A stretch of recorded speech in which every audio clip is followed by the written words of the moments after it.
네, 성도 여러분, 오늘 2월 마지막 주일입니다. 오늘부터 사순절 첫 번째 주일이 시작이 되었습니다.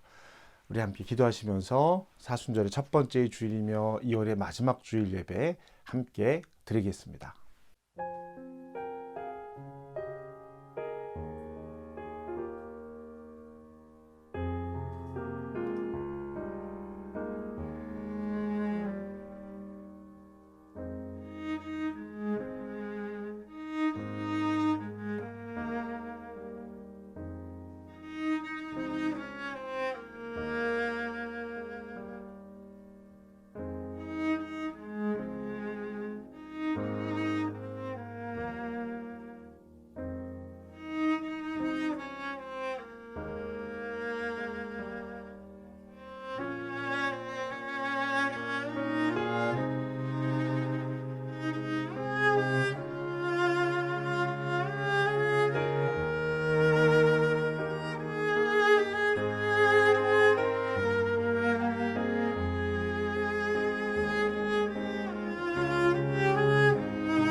전능하사 천지를 만드신 하나님 아버지를 내가 믿사오며 그 외아들 우리 주 예수 그리스도를 믿사오니 이는 성령으로 잉태하사 동정녀 마리아에게 나시고 본디오 빌라도에게 고난을 받으사 십자가에 못 박혀 죽으시고 장사한 지 사흘 만에 죽은 자 가운데서 다시 살아나시며 하늘에 오르사 전능하신 하나님 우편에 앉아 계시다가 저리로서 산 자와 죽은 자를 심판하러 오시리라.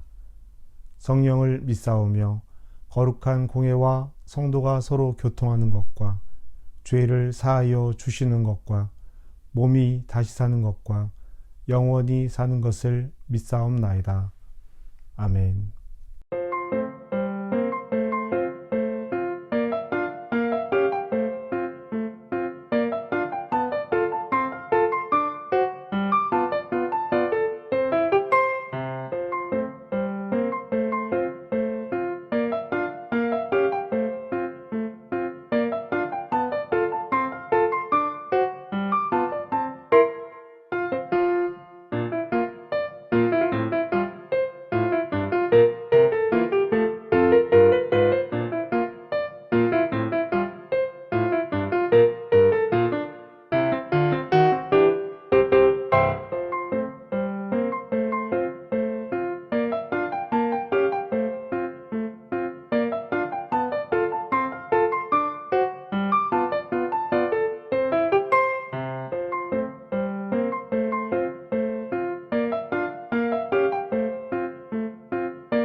하나님께서 우리에게 주시는 말씀은 마가복음 4장 35절부터 41절까지의 말씀입니다.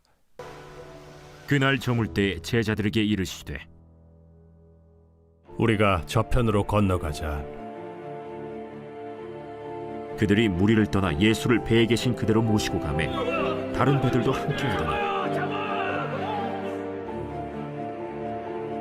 큰 광풍이 일어나며 물결이 배에 부딪혀 들어와 배에 가득하게 되었더라.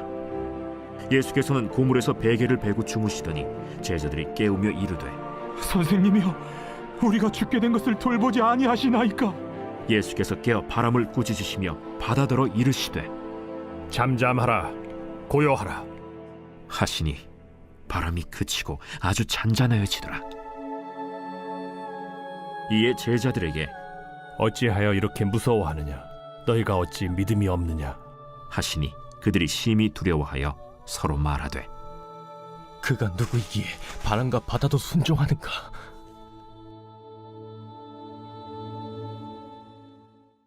우리에게 주시는 하나님의 말씀입니다. 우리가 하나님의 말씀을 듣습니다.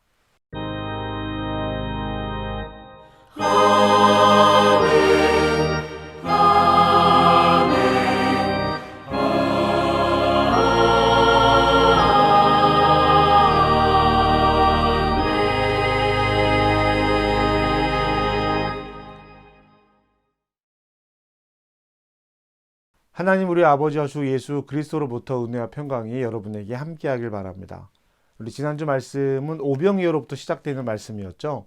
오병이어는 예수님께서 그리스도 되시고 메시아 되십니다 라는 것을 나타내는 표적 중에 하나라고 말씀을 드렸습니다.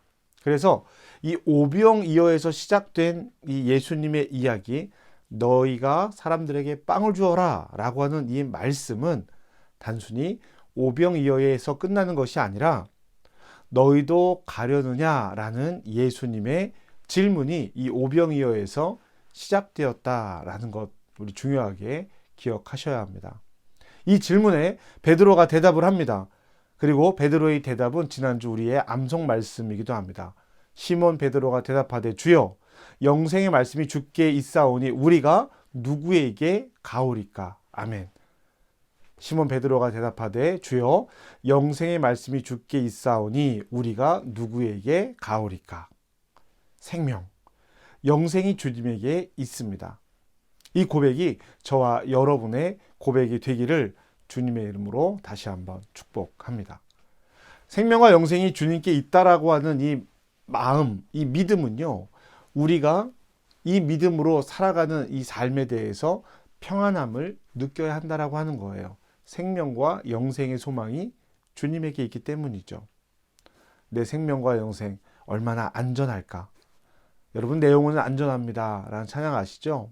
그런데 우리의 삶이 그렇게 평안하고 안전하기만 하더냐라는 것이죠. 주님께서 평안하다고 말씀하시는데 우리는 그렇게 평안한 삶을 살지 못한다라는 생각이 들 때가 있더라는 거예요. 내가 원하고 내가 바라는 일들이 이루어질 때는 평안함과 감사가 넘치죠. 그런데 내가 예상하지 못한 일들, 많은 일들이 불안하게 하고 두려움을 갖게 합니다. 왜 그럴까? 왜 평안함을 갖지 못할까? 주님께서 우리에게 하신 말씀에서 그 의미를, 답을 찾아볼 수 있을 것입니다. 요한복음 14장 27절의 말씀인데요. 평안을 너에게 끼치노니 곧 나의 평안을 너에게 주노라. 내가 너에게 주는 것은 세상이 주는 것과 같지 아니하니라. 너희는 마음에 근심하지도 말고 두려워하지도 말라. 아멘. 예수님께서는 우리에게 평안을 주시겠다라고 약속하셨습니다. 부활 후 제자들을 만나는 처음 자리에서 하신 말씀이죠. 도마에게도 평안을 너에게 준다라고 말씀하셨습니다. 그러니까 주님이 주시는 평안은 예수님께서 주실 수도 있고 안 주실 수도 있는 것이 아니라 예수님을 따르는 사람들, 예수님을 믿는 사람들이라면 이 주님이 주시는 평안을 받을 수 있다라는 거예요. 주님께서 약속하신 것이기 때문입니다. 그런데 말씀드렸던 것처럼 우리의 삶이 그렇게 평안하기만 하더냐라는 거죠. 여러분, 유대인들의 랍비가 이 성경을 해석하면서 기록해 놓은 책인데 미드라시라고 하는 책이 있습니다. 성서의 주석 같은 건데요.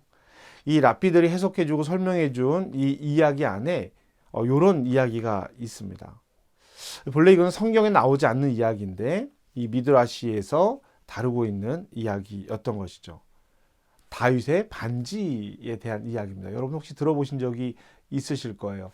이 또한 지나가리라 라는 그 이야기가 성경에 있는 이야기가 아니라 이 미드라시에 나오는 한 부분인데요.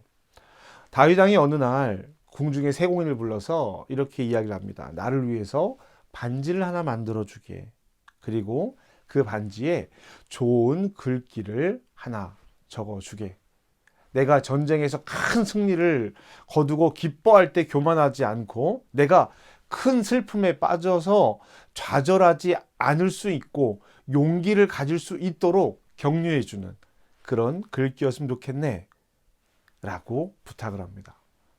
이 궁중 세공인은 너무 아름다운 반지를 만들었어요. 그런데 이 문제는요, 이 글귀입니다.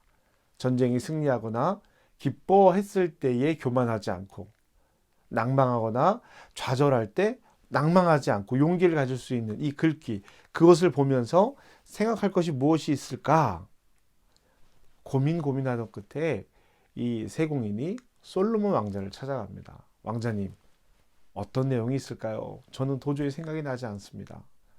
그러자 솔로몬이 알려준 문구가 바로 이 또한 지나가리라.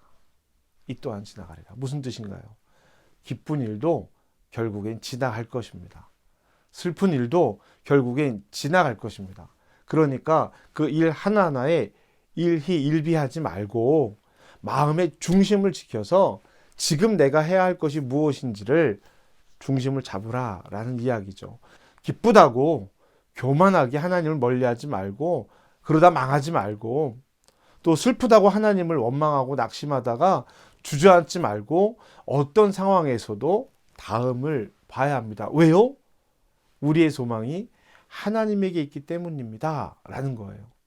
자, 여러분, 이런 교훈이 있다라고 하는 것은 이 사람들이 이 말을 들었을 때 어떤 의미가 있다라는 것이죠. 이 의미를 전달하고 싶다라는 거예요. 그것은 낙심하거나 기뻐하며 하나님이 곁에 계시다라는 것을 잊는 사람들이 많았다라는 겁니다. 그래서 이 교훈이 필요한 거예요. 이 교훈을 들어야 하는 사람들이 많다라는 것이죠. 우리도 그렇지 않습니까? 마음은 원하지만 몸이 따르지 않을 때가 너무나도 많이 있어요. 예수님도 제자들에게 그렇게 말씀하셨습니다. 마태복음 26장 41절에 보면은 시험에 들지 않게 깨어서 기도하라. 마음에는 원이로되 육신이 약하도다. 라는 말씀을 제자들에게 하십니다. 이때쯤이면은요, 이제 예수님께서 제자들과 헤어지시기 바로 직전이에요. 겟세마네 동산에서 기도를 하실 때거든요. 이 직전까지 이런 말씀을 하시는 것을 보면 연약한 육신이 시험에 드는 것은 어쩌면 당연한 일일 수도 있다라는 겁니다. 그러나 주님은 그 당연한 일을 당연하게 여기지 말고 시험에 들지 않게 깨어서 기도하라 라고 말씀하시죠. 성령께서 우리를 도우실 것이라고 말씀하시는 것입니다.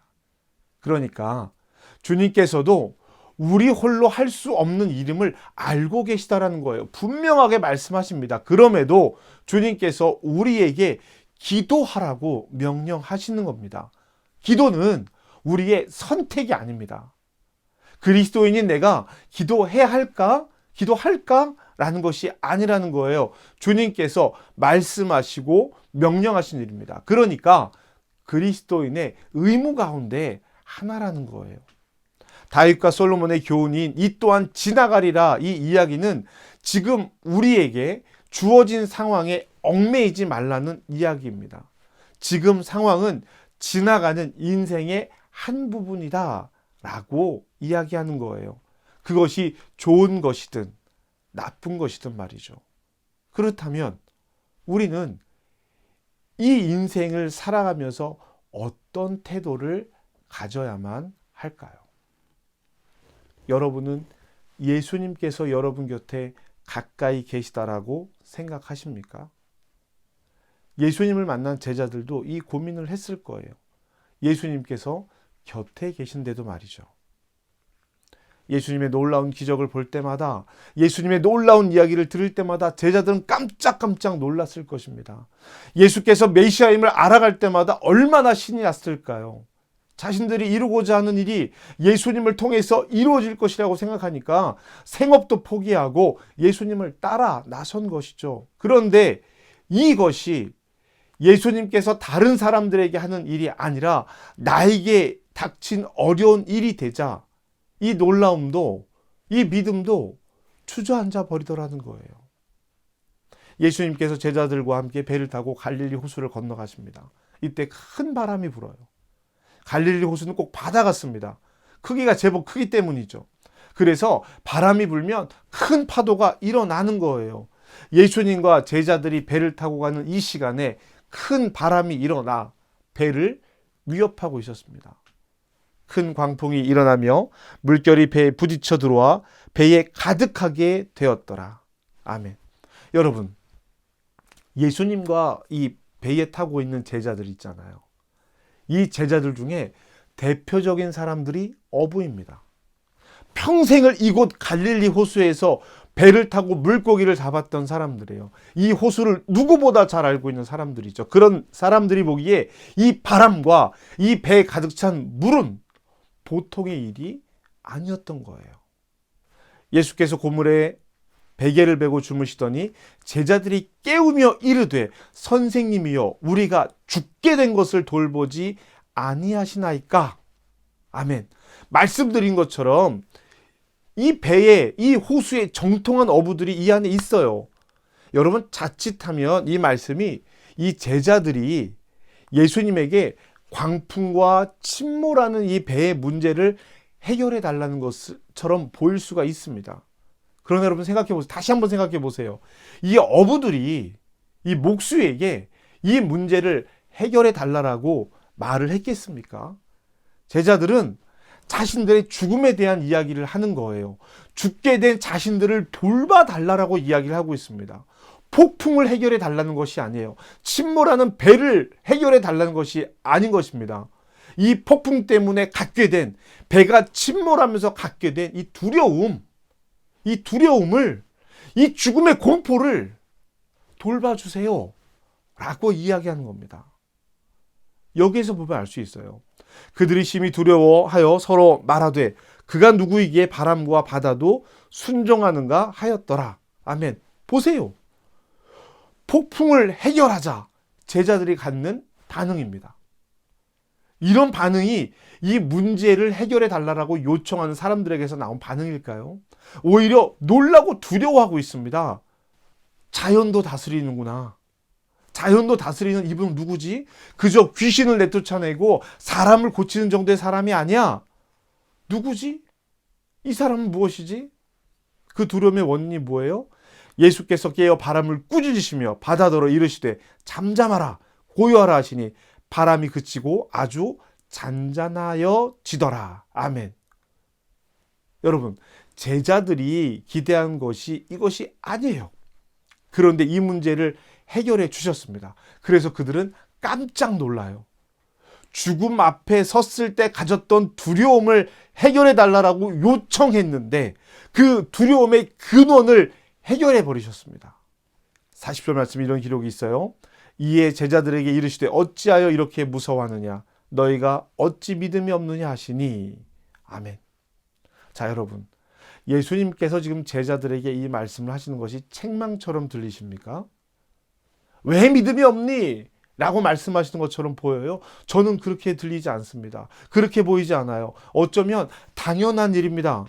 예수님의 믿음이 없느냐는 이 질문은 화내고 혼내는 것이 아니라 이런 문제를 만나면 아직 두렵지, 무섭지, 너희가 아직 그만큼의 믿음이 없지, 이렇게 말씀하시는 것처럼 들리지 않으세요? 아직 두렵잖아, 무섭지, 믿음이 없지.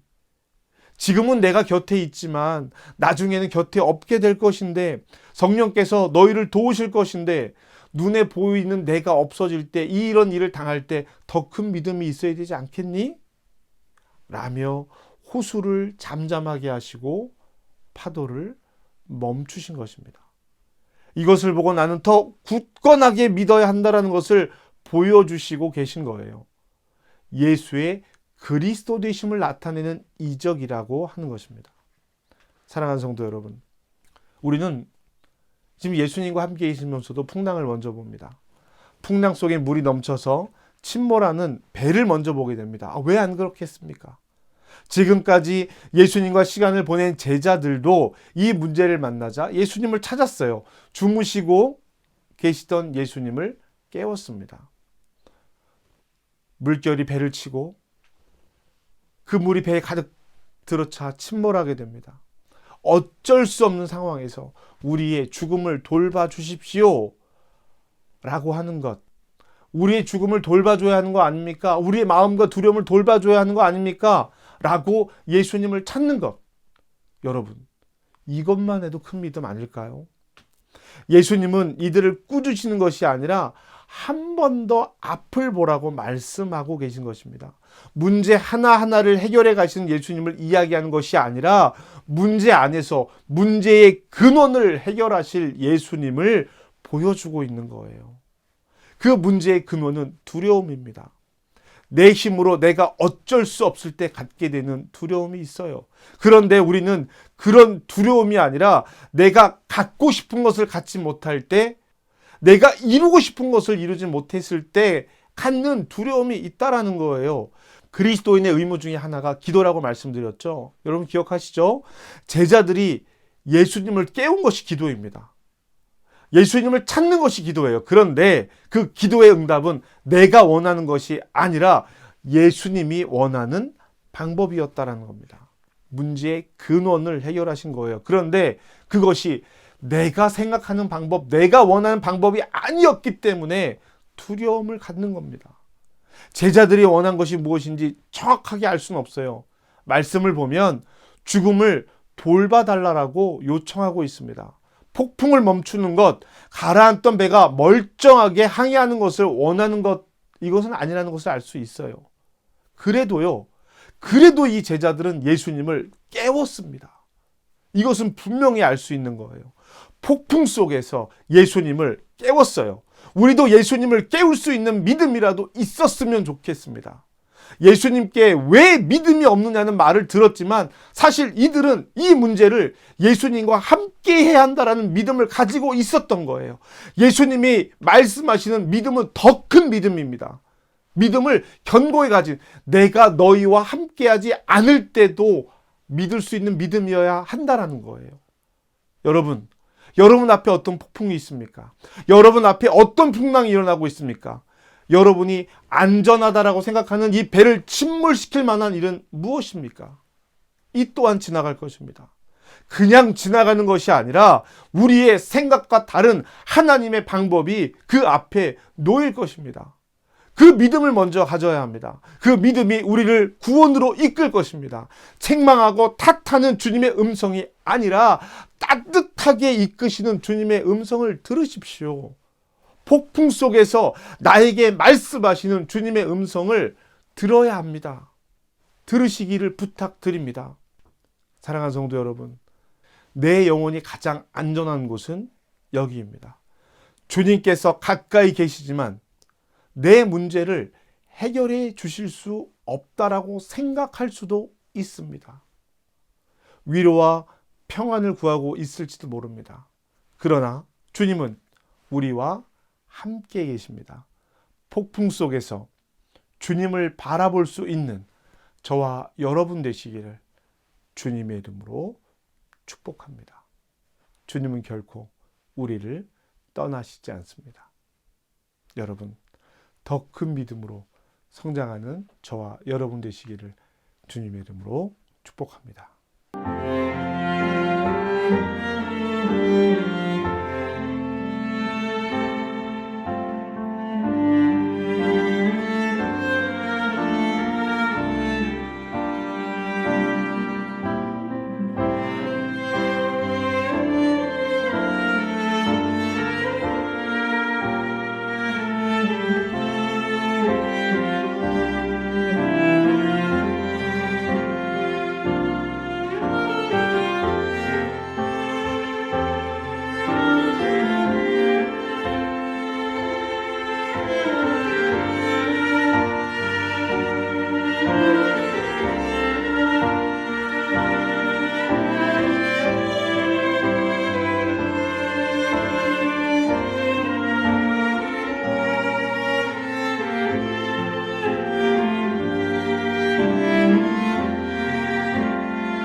하나님, 우리에게 어떤 문제가 생기면 그 문제를 바라보느라 우리 곁에 계신 주님을 보지 못할 때가 있습니다.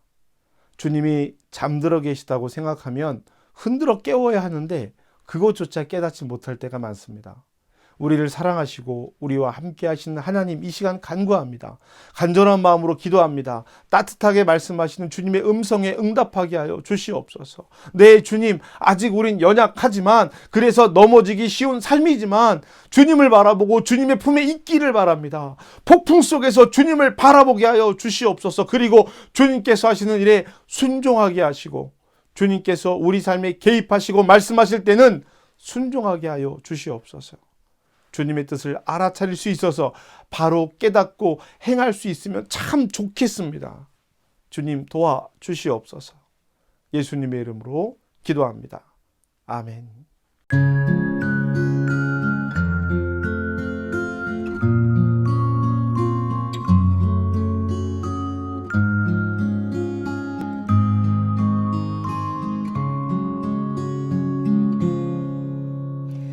이 말씀 따라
헛된 것과 거짓말을 내게서 멀리 하옵시며 나를 가난하게도 마옵시고 부하게도 마옵시고 오직 필요한 양식으로 나를 먹이옵소서. 혹 내가 배불러서 하나님을 모른다 여호와가 누구냐 할까 하오며 혹 내가 가난하여 도둑질하고 내 하나님의 이름을 욕하게 할까 두려워함이니이다. 풍성한 은혜 하나님, 주의 백성이 드리는 이 예물을 기쁘게 받아주시고 하늘의 신령한 복을 내려 주시옵소서. 그리하여 교회를 굳건히 세우며 하나님 나라를 확장하는 복된 성도가 되게 하여 주시옵소서. 기쁨의 예물을 올리는 성도의 삶에 아름답고 풍성한 열매가 맺히게 하여 주시옵소서. 교회 운영을 위해 복음 위에 드려진 물질입니다. 주님, 사용되는 모든 곳에 하나님의 사랑을 더하여 주시옵소서. 예수님의 이름으로 기도합니다. 아멘. 여러분은 생명의 말씀을 들었습니다. 삶 속에서 생명의 말씀으로 흔들리지 않고 말씀을 따라 살겠습니다. 주님, 우리를 도우소서.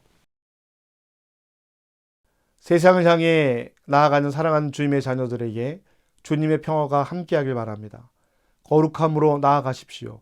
담대함으로 주님과 함께 평화의 길을 걸어가십시오. 성부, 성자, 성령께서 예배의 힘으로 세상을 향해 나가는 사랑하는 성도들과 함께 하시기를 간절히 축복합니다. 아멘.